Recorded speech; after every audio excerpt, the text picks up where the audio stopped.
ब्लॉगमध्ये तुमच्या सगळ्यांचं खूप खूप स्वागत आहे। सर्वप्रथम तुम्हाला सगळ्यांना मकर संक्रांतीच्या खूप खूप शुभेच्छा। तिळगुळ घ्या आणि गोड गोड बोला। संक्रांती म्हटलं की संक्रांतीच्या कामाची गडबड ही चालूच आहे।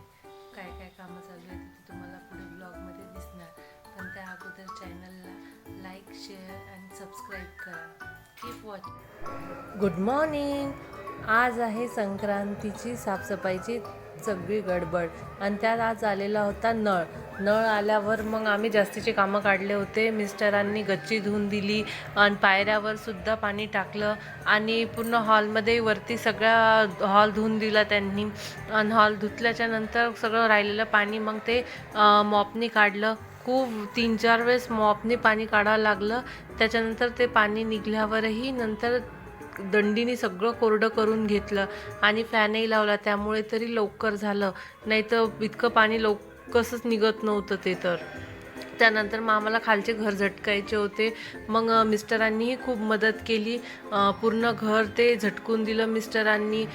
वरचे लाईटं वगैरे खिडक्यांचे जाळे ते काढायचे होते, मग ते पण करून दिलं त्यांनी। आज थोडा टाईम होता तर खूप हेल्प झाली त्यांची आम्हाला घरी। हात वरती कसा एकदम छताला पोहोचत नाही तर त्यांचं, आणि वरती एवढा उंच पुरत नाही तर त्यांची मदत होऊन जाते सगळं या कामामध्ये। घर झटकून दिल्याच्या नंतरही बरेचसे कामं पुरले आम्हाला। सोफ्याच्या कवर, बेडशीट ते सगळं काढून उशीच्या कवर ते सगळं धुवायला टाकावं लागलं। मग नंतर स्वयंपाकाची तयारी केली, कुकर लावला, भाजी ते चिरचार करून घेतली। नंतर इकडे दोडक्याची भाजी केली, वाटाणा बटाटा भाजी करून घेतली रश्श्याची सगळ्यांसाठी आमच्या, आणि वरण भात पोळ्या हे केलं। त्यांना आता हिवाळ्याच्या दिवसात गाजरं भरपूर येतात आणि आमच्या इथे ही गाजराची कोशिंबीर सारखी होते। सगळ्यांनाही गाजराची कोशिंबीर आवडते। नंतर मग पूर्ण गॅसचा ओटा आवरून घ्यायचा होता, तर मग मी सगळे आधी भाज्या ते सगळं एक लहान भांड्यामध्ये काढून घेतल्या, आटोपशीर भांड्यामध्ये, म्हणजे जागा कमी होऊन जाते तिथे। सगळं डायनिंगवर नेऊन ठेवलं, मग गॅसचा ओटा खाली करून पूर्ण गॅस धुवून टाकला, सगळं धुवून टाकला, कारण स्वयंपाक करताना नाश्त्याचं आणि चहा पाणी याच्यामध्ये सकाळपासून खूप खराब होऊन जाते, तर मग ते धुवून टाकलेलंच बरं आहे आणि त्यात चक्कही राहते। तर मग ते सगळं धुवून घेतलं आणि सगळं पाणी ते मॉपनी काढून घेतलं आणि गॅसच्या ओट्यावर काही भांडे राहिलेले होते ते भांडे पण धुवून घेतले। त्याच्यामुळे सगळं किचनमधलं सगळं एकदाच आवरून घेतलं। नंतर मग ते पडदे धुवायला काढले होते, ते पडदे वॉशिंग मशीनमध्ये भिजत टाकले। वॉशिंग मशीनमध्ये भिजत टाकून मग ते थोड्या वेळाने मशीन चालू करून दिली। मग ते मशीन चालू केल्याच्यानंतर 15-20 मिनिटांनी सगळे एक एक पडदे धुवून टाकले। मोठे पडदे असल्यामुळे मशीनमध्ये टाकावं लागते आणि त्यात मग ते स्पिन करून घेतले आणि मग गच्चीवर टाकले वाळत। गच्चीवर कसं ऊन भरपूर राहते, त्याच्यामुळे ते गच्चीवर पटकन वाळून जाते। आणि संक्रांतीचे अजूनही तिळाचे लाडू ते करायचे होते, त्याची तयारी अजून। तर मग तिळाचे लाडू करायचे म्हटलं, मग ते तीळ भाजून घेतले, त्यात नंतर मग गूळ बारीक केला।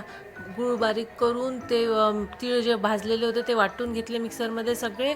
मग वाटलेल्या त्या तिळाच्या कुटामध्ये थोडासा गूळ मिक्स करून सगळं मिश्रण हे मिक्सरमध्ये परत एकदा वाटून घेतलं, म्हणजे सगळं एक एक तसं करून सगळं मिश्रण ते तयार झालं लाडूचं। आणि त्यानंतर लाडू बांधायला घेतले मी आणि कोमलनी। आम्हाला लाडू बांधता खूप वेळ होऊन गेला।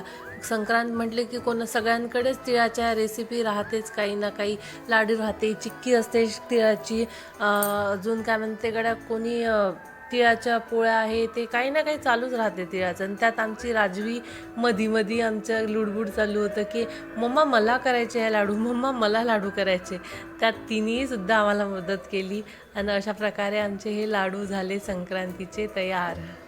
पूर्ण लाडू तयार झाल्याच्या नंतर मग आम्ही ते सगळे लाडू डब्यात भरून ठेवलेले होते, जे कारण एक दिवस टाईम होता, तर मग सगळं तसं ठेवले। मग मला मार्केटमध्ये जायचं होतं, पप्पासोबत मार्केटमध्ये गेली, काही वाणाचं सामान पाहिलं।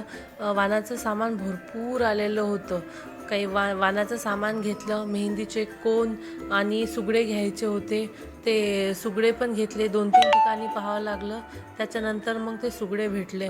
मग घरी आलो, मम्मीला कोमलला सामान दाखवलं. बाय.